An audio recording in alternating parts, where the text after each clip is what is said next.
હું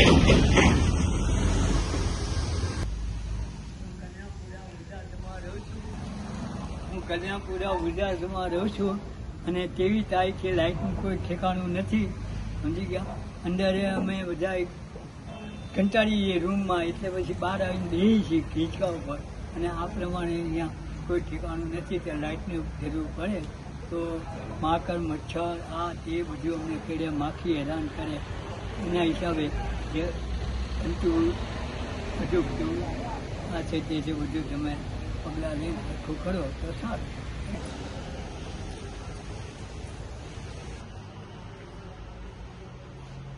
સચાણા ખાતે આવેલ વૃદ્ધાશ્રમમાં છેલ્લા 4 દિવસથી લાઇટનો માનસિક ત્રાસ છે. અમારે આવે છે યાવા ફીડર સારોડી સબસ્ટેશનમાંથી લાઇટ આવતી હોવાથી વિરોચનનગર દેખી ફાંકીને અમારી લાઇનની સ્વિચો કાપી દેવાથી અહીંયા વૃદ્ધો કાયમ માટે છેલ્લી 4 નાઇટથી લાઇટ વિહોણા રહે છે. વિરોચનનગરના લાઇનમેનને ફોન કરવાથી એક જ રીઝન આપે છે, એક જ કારણ આપે છે કે ભાઈ અમારા લાઇન ફોલ્ટમાં છે.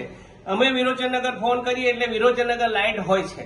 એટલે દેખી પાખીને આ આર્થિક રીતે, માનસિક રીતે વડીલોને હેરાન કરવાનો પ્રયત્ન કરી રહ્યા છે. અમારી લાઇનને કલ્યાણપુરા લાઇન જોડવા માટે કડી ડી મારફત મંજૂરી આપવામાં આવી છે. તેમ છતાંય વિરમગામ ડી કેમ અમારી લાઇન જોડી આપતા નથી એ મને પણ ખ્યાલ આવતો નથી. માનસિક ત્રાસને હિસાબે ઘણા બધા વડીલો મચ્છરના ત્રાસ, જીવજંતુઓ અને રાત્રે લાઇટના અભાવે તેઓ બહાર નીકળી શકતા નથી. ઘણા વડીલો એવા છે કે જેને પોતાનો પેશાબ પણ પલંગની અંદર કરવો પડે છે. એવી પોઝિશન હાલ અમારે થઈ છે. તાત્કાલિક ગવર્મેન્ટે કે સોશિયલ મીડિયા મારફત આ વિડીયો વાયરલ કરી અને તાત્કાલિક અમારું જોડાણ કલ્યાણપુરા લાઇનમાં જોડાય એવા પ્રયત્ન કરવા વિનંતી.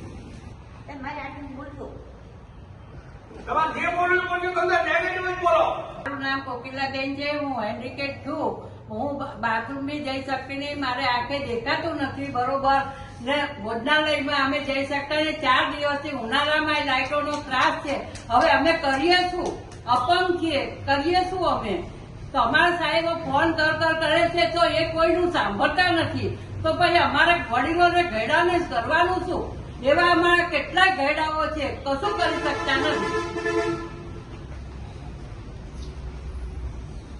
મારું નામ જયંતિભાઈ ગુરજીભાઈ પટેલ છે. હું અહીંયા આશ્રમમાં રહું છું, પણ એમ કે આટલા દિવસ 4-5 દિવસથી લાઇટ જ નહીં, સવાર કે 2 ટાઈમ બરાબર, રાતે નહીં હોતી. એના મચ્છરના ત્રાસથી માદા પડીએ તો હાલ દવાખાને હોઉં એમ. મારું નામ જયદેવ પ્રસાદ મોદી છે. હું અત્યારે હાલ વૃદ્ધાશ્રમમાં રહું છું. અત્યારે લાઇટની 4 દિવસથી રહેવાની તકલીફ પડે છે. તો આ લાઇન કરવામાં. મારું નામ રમેશભાઈ મોહનલાલ છે. હું વૃદ્ધાશ્રમમાં રહું છું. છેલ્લા 4-5 દિવસથી લાઇટનો ત્રાસ છે. આ લોકો લાઇટ આપતા હતા. મચ્છરનો ત્રાસ છે, પાણીનો ત્રાસ છે. લાઇટવાળા પાણી ક્યાંથી આવે, આ બધી તકલીફો છે. આ લોકો લાઇટ કનેક્શનવાળા કોઈ વાપરતા નથી. મારું નામ પટેલ નરસિંહભાઈ શિવદાસ પટેલ. હું વૃદ્ધાશ્રમમાંથી 18 વર્ષથી રહું છું. પણ આગળ એટલો બધો ત્રાસ છે લાઇટનો. કોઈ સીમાની સાહેબ ફોન કરીને તાકે કે ડીઝલ જેવું આવે કે અમે ફિલ્ટર કાપી નાખ્યું, ફોલ્ટમાં આ રીતે ના આવવું જોઈએ. અમારે કરવું કઈ રીતે? અમે ત્રાસી ગયા. બધે જો કડીમાંથી ને સાહેબે જવાબ આવ્યો હોય કે આ લોકોના કડી નસવાના ડિવિઝનમાં જોઈન કરી દો, પણ આ લોકો જોઈન કરતા જ નથી. મારું નામ છે જયદેવભાઈ બારોટ. મને આંખે દેખાતું નથી, તબિયત સારી નથી.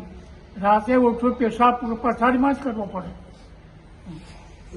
અંદર પર વ્યાસ સુમરભાઈ ડાયા મારું નામ.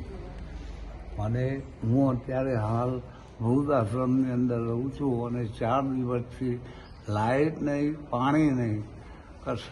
અમારે સંડાસ જવું હોય તો અમારે પથારીમાં કરવી પડે છે. ઠક્કર વિઠ્ઠલભાઈ પિત્તાંબરભાઈ. હું અત્યારે આશ્રમમાં છું હચારા, અને અત્યારે લાઇટોની બહુ તકલીફ છે.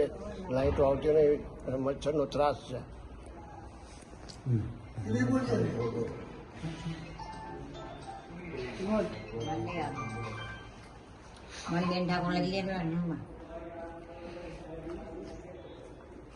મારું નામ પુષ્પાબેન રાજનભાઈ ક્રિસ્તી છે. હું આશ્રમમાં રહું છું.